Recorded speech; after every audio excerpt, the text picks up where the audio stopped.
In the age of the internet, for better or for worse, people are incredibly staunch in their opinions, from serious topics like politics to simple matters such as entertainment.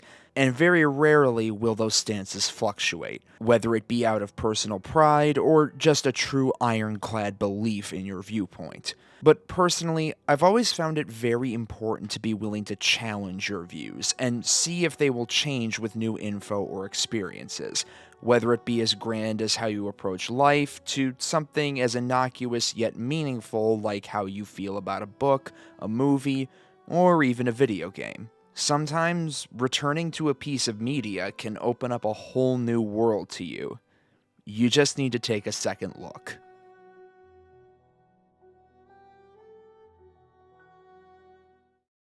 So, if the title and intro weren't obvious, I didn't like Hollow Knight when I first played it.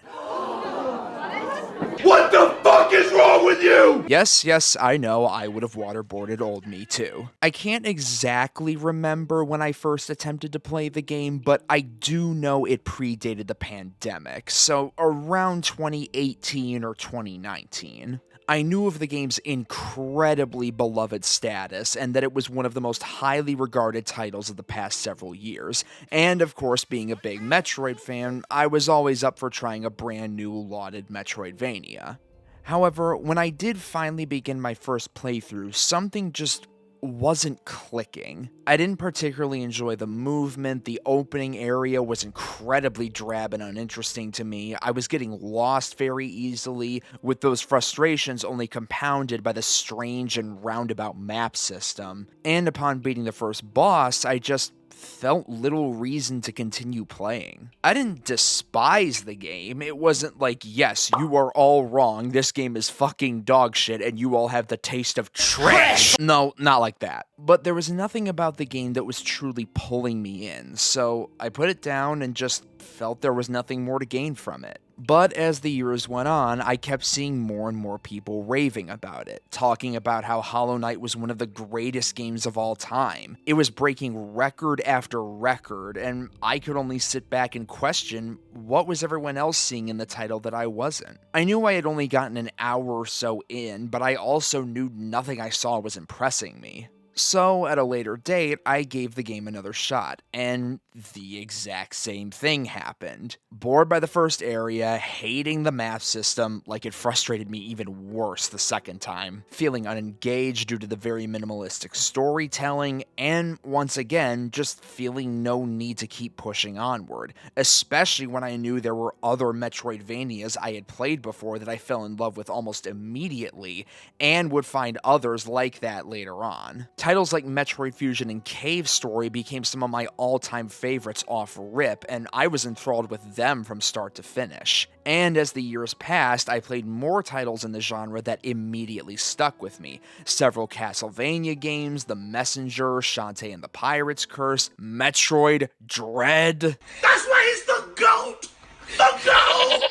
I knew it wasn't a case where I had a problem with these types of games, so what was it about Hollow Knight that was holding me back? Once Silksong got announced, the hype and love for Hollow Knight only skyrocketed, and no matter what happened, I just didn't get it. After a while, I almost embraced disliking Hollow Knight, as if me not getting on with this universally beloved game made me unique, like I was seeing things differently, even when many of my friends kept insisting to me how good it was. And I think this is an underlying reason for why many people, including myself, will stand so hard behind controversial opinions.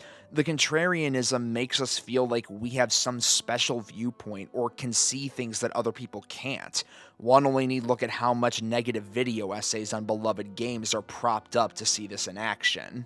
So time rolled on until we reached 2025, and after all the memes and shitposting of how Silksong was a social construct, it's a total fabrication. We got the shock reveal in late August that the game was complete and would be coming out in just 2 weeks. My timeline on Twitter, YouTube feed, friend groups were filled with nothing but jubilation.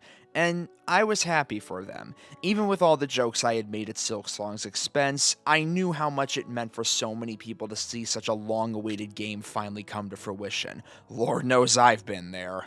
But I will admit, I felt a bit left out. After so many years, a small part of me wanted to give Hollow Knight one more chance to see if things would finally click. This was especially compounded by the fact I was seeing folks similar to myself turn around on the game, notably esteemed games journalist Gene Park, who shared a similar sentiment to myself on Hollow Knight before trying the game again predating the launch of Silksong and doing a complete 180 on his opinion. So, a few days after Silksong released, I booted up my Switch 2 and decided, alright, one more shot, one more attempt to see if I could connect with Hollow Knight. If not, I'd just make peace with the fact the game wasn't for me. I marched through the opening hours and got past the point that had pushed me away twice before, and as I kept going, I realized I didn't want to put the game down. It was clicking. I was liking it. Maybe it was because I had gained much more experience with the genre after my original playthroughs, chiefly the Castlevania games.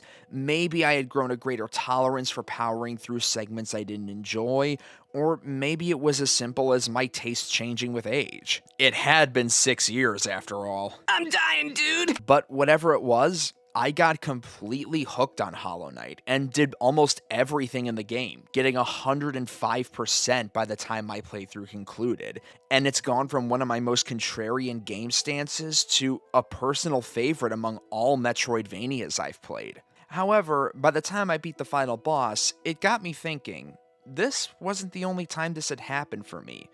There had been other cases where I had turned around on games I'd previously held in contempt. Believe it or not, even as a diehard Zelda fan, there was a time where I couldn't stand Link to the Past. Now, granted, this was when I was much younger, around 12 years old, so I was very much a stupid kid. But playing Link to the Past on the Wii Virtual Console, I did not like it whatsoever, and found it incredibly dull. This was still when I was incredibly new to Zelda, so I hadn't fully sunk my teeth into the franchise, and that truly shifted when I picked up Link Between Worlds the following year. Despite it so evidently acting as a spiritual sequel to Link to the Past, I couldn't get enough of Link Between Worlds. It still stands as not only one of my favorite Zelda games, but the one I've replayed by far the most. This got me questioning if my stance would change on the game it was built off of, so the year afterwards, I gave Link to the Past another chance, and I loved it. Link Between Worlds still beats it out for me in the long run, but I had found an all-new appreciation for a title I had brushed off because, again, 12-year-olds are stupid. Even me? Yes, that includes you, and all of you when you were 12. When we are that age, we are all stupid. And Zelda wasn't the only franchise with elements I now cherish that I previously thought nothing of. Anyone who knows me knows how much I fuck with platformers. So hearing that I like Crash Bandicoot is like saying the sky is blue. But that wasn't always the case. I first gave Crash a shot with an original physical copy of Crash 3 I had got at a retro gaming convention.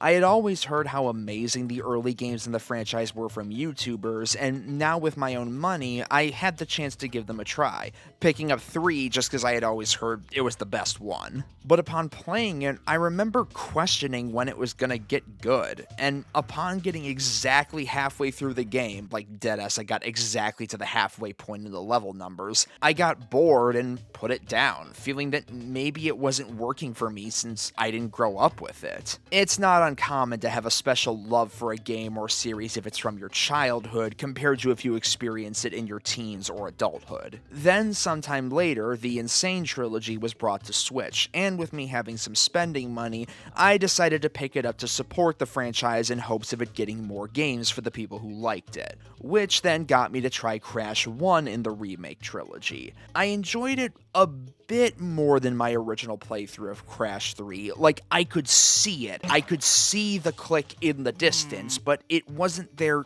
just yet. So again, I put down Crash 1, feeling a little bit better about the franchise. Then came 2020, and Crash 4 It's about damn time. was revealed, and I was immediately hooked by the reveal trailer. The colors, the character design, the level themes, the funk, soul, brother, it all looked great. But I knew I had tried the franchise before and wasn't fully invested, so I said, one more attempt. That way I could get a better idea on if Crash 4 would be something worth spending my money on, or if I'm better off looking elsewhere.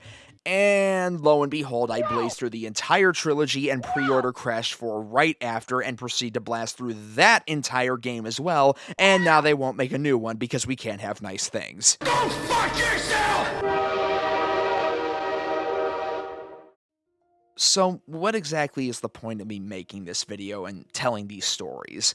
Honestly, I just wanted to share the message that if you're willing to, try giving games that you originally didn't like another chance. I feel like I see cases all the time of mutuals, acquaintances, or even close friends who I know would enjoy a game or even an entire series of games if they were down to try them again. Perhaps they got stuck on one particular area or didn't play it long enough or gave up too early. I mean, shit, that's literally what happened to me with Hollow Knight. But too often, I think folks can get hung up on their original opinions of games and they overlook how our tastes can change in even just a short span of time, especially from when we're younger. Having an open mind is so important to getting the fullest of media and entertainment, and when I see people say gaming sucks or there's nothing good to play, I can never help but believe these people would find so much more to enjoy if they were willing to either experiment with what they play or go back to a game they were recommended. Maybe an action game with RPG elements, maybe a 2D platformer, a strategy game, or something completely different. Maybe the insistence comes from a worry of wasting your time. Hell, as I get older and further away from my school years, I definitely understand if that's where you're coming from. But we do only live once, and if you have the opportunity to experience such a diverse and expansive art medium, why not take some risks and see all the unique sides of it you could come to love? And while it may take some extra attempts from time to time, it feels all the better when you finally jive with a new game. So if you've got friends who constantly rave about a title they love that you had attempted before, if you're willing to, try booting it up again. Maybe it's been a few years, maybe your tastes have changed, hell, maybe your opinion will be the same. Nothing's for sure. But I think you'll surprise yourself on how often just taking one more bite at that apple can result in a whole new experience for you to enjoy. Plus, in my case, for something like Hollow Knight, it means everyone else's wait for Silksong was 6 years, while mine was only 6 minutes.